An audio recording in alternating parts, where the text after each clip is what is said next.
जी बताइए क्या। प्रेस वार्ता हुई, क्या है प्रेस वार्ता का उद्देश्य, क्या है अपने परिचय का? मैं ई रिक्शा चालक यूनियन महामंत्री और जो महासंघ बना है उसका भी महामंत्री हूँ और जो संयुक्त मोर्चा बना है उसका भी महामंत्री हूँ। जो इससे पहले मुन्ना लाल यादव के नाम से एक संयुक्त मोर्चा बनाया गया था, उसमें अखबार के जरिए पता लगा कि 6 प्रतिनिधि बनाए गए हैं उसमें। तो उस पर जब हमने पढ़ा तो हमने कहा एक यूनियन के होते हुए और एक सब लोग 2 लोग मिल करके एक महासंघ बना लें, ये संभव नहीं है। तो मैंने कार्रवाई शुरू की और उस कार्रवाई में मैं डीएम साहब से मिला, अधिकारियों से मिला, मेयर साहब से मिला और तमाम लोगों से मिल करके इस मोर्चे को, मुन्ना लाल यादव के मोर्चे को फिलहाल के लिए निष्क्रिय कराया गया। वहाँ पे कोई निर्णय नहीं लिया गया। हमारे पास जितनी भी एसोसिएशन, करीब 12-13 एसोसिएशन हैं और वो जुड़ी हुई हैं। रिक्शा चालक यूनियन जो है उसमें जुड़ी हुई है और जो 12-13 एसोसिएशन है वो सब जुड़ी हुई हैं और इसको एक संयुक्त मोर्चा जो है बनाया गया है। चालकों की कुछ मांगे रहती, क्या समस्या है इसके लिए आप? चालकों की समस्याएं 10 साल से सरकार उस पर ध्यान नहीं दे रही है।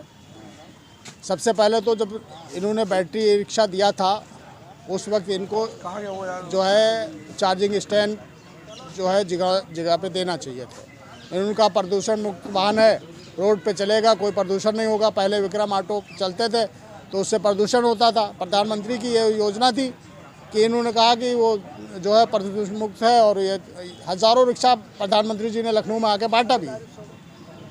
मगर उसके बावजूद भी शासन से लेकर प्रशासन तक किसी ने भी चार्जिंग स्टेशन खोलने की जहमत नहीं समझी। आज पूरे लखनऊ में पता नहीं कहाँ पे लोग बिना रजिस्ट्रेशन कराए हुए घरों में चार्जिंग स्टेशन खोले हुए हैं। जिनका रजिस्ट्रेशन है या नहीं है ये भी एक उसमें गंभीर जांच का विषय है।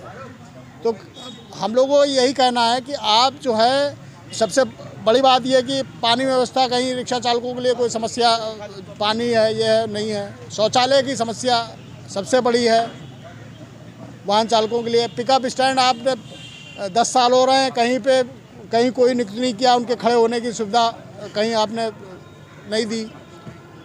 इन सब तमाम चीज़ों पे और जो रोड पे इनके ऊपर अत्याचार हो रहा है, इनसे मारपीट की जाती है, इनसे गाली गलौज किया जाता है और ये बहुत दुखी मन से अपनी रोजी रोटी कमाते हैं। इनके हौसले को बढ़ाने के लिए, इनकी इमेज, इनकी इज्जत को बढ़ाने के लिए ये संयुक्त मोर्चा बनाया गया है। इस पे हम लोग सब मिलकर के काम करेंगे और पूरी तरीके से सरकार प्रशासन से इन सब चीज़ों की मांग रखेंगे। अगर वो मानेंगे ठीक है, नहीं तो फिर हम लोग एक रणनीतिक तौर पे आंदोलन की तैयारी करेंगे। रूट जो निर्धारित कर दिए गए हैं, बस अड्डों पे भी कई जगह एंट्री बैन है, एयरपोर्ट की साइड भी कुछ बैन है।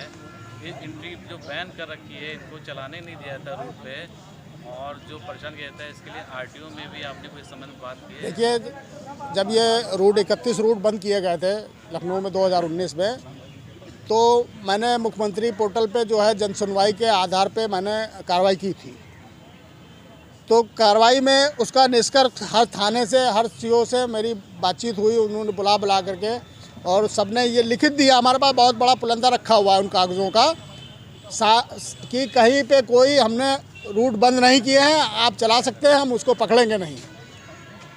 मगर कुछ जनता या मीडिया या जो भी उसके प्रचार से लोग भयभीत हुए। होर्डिंग लगे भाई साहब, होर्डिंग लगे थे, सब उतार दिए गए थे। 19 में जब उन्होंने पूरी जनसुनवाई चली थी, सारे बोर्ड उतर गए थे, सब कहीं चल रहे थे।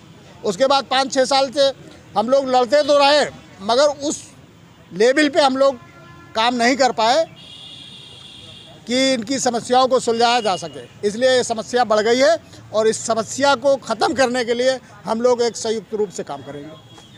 जी। जो आज जो प्रेस वार्ता हुई, क्या था खास?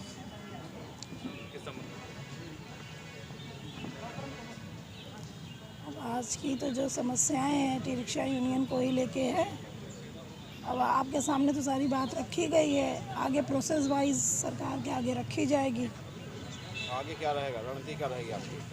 तो आगे डिमांड है, सब आगे बढ़ेंगे, सारी चीज़ों को लेकर सबका साथ सबके संयुक्त होंगे। जो भी बिखर गए हैं, कोई अलग जा रहा है, कोई अलग जा रहा है, गलत काम हो रहे हैं इसमें, सरकार के सामने रखी जाएंगी सारी समस्याएं, उसका संशोधन किया जाएगा, वो भी नए तरीके से। जो चल रहा था धांधली वाला काम, उसको उस पर रोक लगाएंगे, फुल स्टॉप, मेन पॉइंट।